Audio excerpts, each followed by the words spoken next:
بسم اللہ الرحمن الرحیم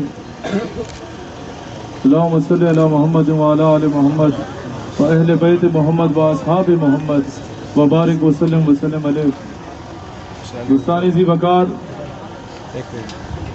جس عورت مارچ کو یہ لوگ لے کے آئے کہ ہم لوگ آزادی چاہتی ہیں اپنے والد سے، کہ کس والد سے آزادی چاہتی ہیں جو پورا سال دوسرے خلیجی ریاستوں میں مزدوری کرتا ہے اور اس کے کپڑوں پہ پیبند لگے ہوتے ہیں، اور اس کی جو بیٹی ہے وہ شہزادیوں کی طرح پاکستان میں رہ رہی ہوتی ہے. یہ بھائی سے آزادی چاہتی ہیں، کس بھائی سے کہ جس کے ہوتے ہوئے کسی چوڑے چماڑ کی جرت نہیں ہوتی کہ وہ اس کی طرف میلی نظر اٹھا کے دیکھے. یہ شوہر سے آزادی چاہتی ہیں جو دن کو الگ نوکری کرتا ہے، رات کو الگ نوکری کرتا ہے، اور آ کے اسی کی خدمت میں بیٹھ کے اسی کو کھلا پلا رہا ہوتا ہے، سارا دن خود بھوکا رہتا ہے. معاشرے میں جس طریقے سے ہومو سیکشولیٹی کو پروموٹ کرنے کی ان لوگوں نے کوشش کی عورت مارچ میں، جس طریقے سے ان لوگوں نے پاکستان میں فحاشی اور عریانی کو پروموٹ کرنے کی کوشش کی.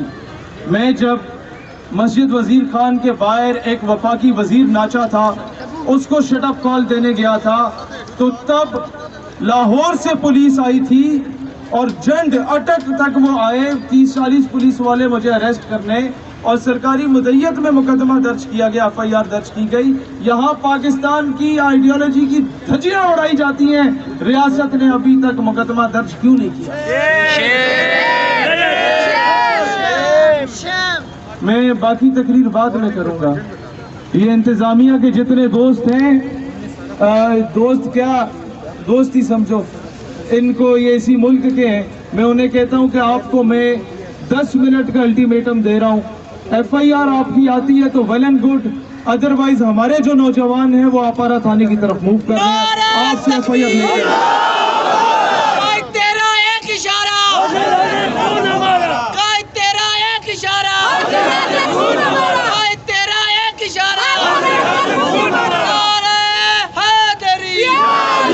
دوستان ذی وقار، میں صرف ایک بات کہنا چاہتا ہوں، وہ یہ ہے کہ اس ملک میں قندیل بلوچ کی تصویریں عورت مارچ میں لے کے آئی گئی.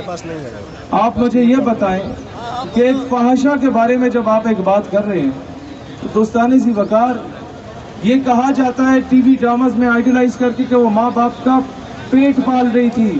بھائی ماں باپ کا پیٹ پالنا تھا تو مزدوری کر کے بھی پالی جا سکتے ہیں، ماں باپ کا پیٹ پالنا تھا تو کپڑے سلائی کر کے بھی پالا جا سکتا ہے، جسم بیچ کے ضرور پالنا ہے. دوسری بات میں آپ کے سامنے یہ رکھنا چاہتا ہوں کہ آپ کے اس پاکستان میں آج تک کسی کی جرت نہیں ہوئی کہ وہ پاکستان کی اسلامک آئیڈیالوجی پہ کسی قسم کی تہمت لگا سکے. یہاں پر آسکر پرائز دے دیے جاتے ہیں ان لوگوں کو جو ایسی ڈاکومنٹری بناتے ہیں کہ جی ہر عورت پہ تیزاب پھینکا جا رہا ہے. اور بھائی ہم سارے ماں بہنوں بیٹیوں والے ہیں، ہمارے اگر اس طرح کا کوئی معاملہ ہوتا تو ہم یہاں سڑک پہ نہ ہوتے یا تیزاب پھینکنے کی بات ہوتی، ہم شرم کے ہمارے گھر سے نہ نکلتے یہاں پر اس بات کرنے. یہ عورت کے اصل حقوق کی بات کبھی آپ نے کرتے دیکھا؟ ڈاکٹر عافیہ صدیقی کی بات کرتے کبھی آپ لوگوں نے دیکھا کہ برما کی وہ بہن جس کے تکے بوٹیاں بنا دی گئیں، جسم کو برانہ کر کے درختوں پہ لٹکا دیا گیا، اس کی آواز بلند کی انہوں نے؟ فرانس میں دوپٹے پہ، برقعے پہ، عبائے پہ پابندی لگا دی گئی، نکلی سڑکوں پہ. یہ گندی آنٹیاں تب نکلی جب لیبیا اور سیریا میں میری بہنوں کے اوپر تیزاب پھینکا گیا. یہ گندی آنٹیاں نکلی اس وقت جب فلسطین میں میری بہن یونیورسٹی جا رہی ہوتی ہے تو تل ابیب کے بازار میں اس کے اوپر انڈے پھوڑے جاتے. یہ گھٹیا عورتیں نے ایک گھٹیا فورن فنڈڈ پروڈکٹس، ماروی سرمٹ ٹائپ کی 3rd کلاس لوگ جن کے جسم پہ کوئی تھوکتا بھی نہیں ہے، یہ اس وقت نکلے جب پیلٹ گن سے میری معصوم کشمیری بہن کی آنکھوں کو ضائع کر دیا جاتا ہے. تو یہ کون سے عورت کی حقوق بات کر رہے ہیں؟ یہ فحاشی اور عریانی کو یہ اسٹیٹ کی رسپانسبلٹی ہے کہ اسے روکے. یہ کہتے ہیں پاکستان سیکولر اسٹیٹ بنایا تھا قائد اعظم نے، یہاں پر جو مرضی مرد مرد کے ساتھ، عورت عورت کے ساتھ پھر سکتا ہے، وہ غلط تعارف رکھ سکتا ہے. یہ بات کی گئی. میں بتاتا ہوں قائد اعظم نے کون سا پاکستان بنایا تھا. جب ان سے پوچھا گیا کہ تمہیں جمعہ 8 دن ہوئے ہیں، پاکستان کا کانسٹیٹیوشن کیا ہوگا، تم لوگوں کا آئین کون بنائے گا؟ What would be the constitution of Pakistan? تو قائد اعظم نے جواب دیا کہ who am I to create the constitution of Pakistan? میں کون ہوتا ہوں constitution بنانے والا؟ The constitution of Pakistan was created 1400 years ago. یہ 1400 سال پہلے رسول اللہ آئین بناتے تھے.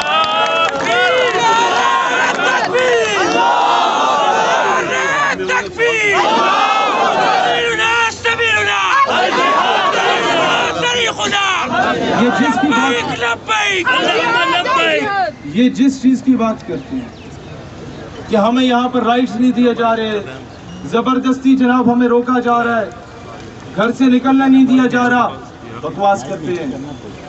آپ کے پاکستان آرمی کی سگنل کور میں خواتین، میڈیکل کور میں خواتین، انجینئر کور میں خواتین، سپلائی کور میں خواتین، ایئر فورس میں خواتین، نیوی میں خواتین، جی ڈی بی پائلٹ مریم جو شہید ہوئی وہ خاتون، پارلیمنٹ میں 60 سیٹ ریزرو سیٹس دی گئی خواتین کو. اس کے علاوہ باقی سیٹوں پہ وہ ساروں پہ سارے الیکشن جیت کے آ جائے تو ساری حکومت ہی پوری اسمبلی خواتین کی ہو سکتی ہے، لیکن مردوں کی نہیں ہو سکتی کیونکہ 60 ریزرو سیٹس ان کی پکی ہیں.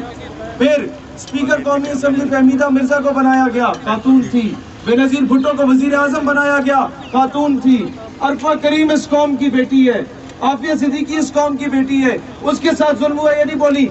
آپ کے ملک کی خواتین کو جو رائٹ ریاست پاکستان نے دیے، اتنے رائٹ تو امریکہ نے اپنی خواتین کو نہیں دیے ہوں گے. یہاں پر ایک دو بچیوں سے زیادتی ہوتی ہے تو پورا ملک سراپا احتجاج ہوتا ہے، بچوں سے زیادتی ہوتی ہے تو ملک سراپا احتجاج ہوتا ہے.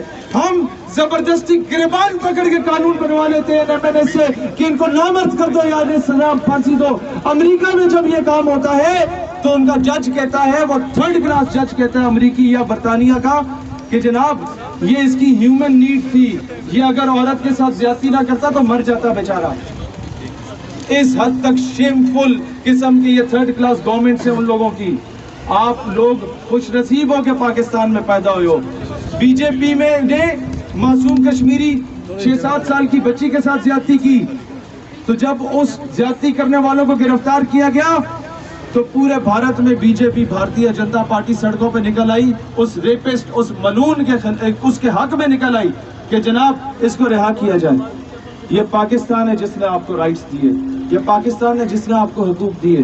حاتم طائی کی بیٹی جب آتی ہے رسول اللہ علیہ السلام کے پاس تو حضور اپنی کالی کملی اس کے سر پہ ڈال دیتے ہیں، اڑا دیتے ہیں، اور جب وہ واپس جاتی ہے تو حضور فرماتے ہیں بہترین نسل کا گھوڑا اسے دو، اس پہ بیٹھ کے جائے، بہترین نسل کے بہترین ساز و سامان اسے دو. صحابہ کو کہا کہ ٹوٹل جو سیٹ پروٹوکول ہے اس کے تحت اسے واپس بھیجو.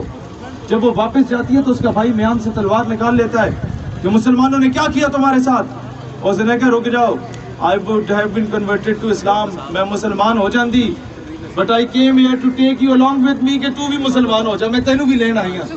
یہ اسلام، یہ رائٹس ہے جو اسلام نے دیا خواتین کو، یہ حقوق ہے جو اسلام نے دیے کہ حضور کی صاحبزادی جب تشریف لاتی تو احتراماً کھڑے ہو جاتے، کالی کملی بچھا دیتے. اس وقت جسم پہ بم باندھ کے وہ ہندوستانی ٹینکوں پہ کود پڑے تھے.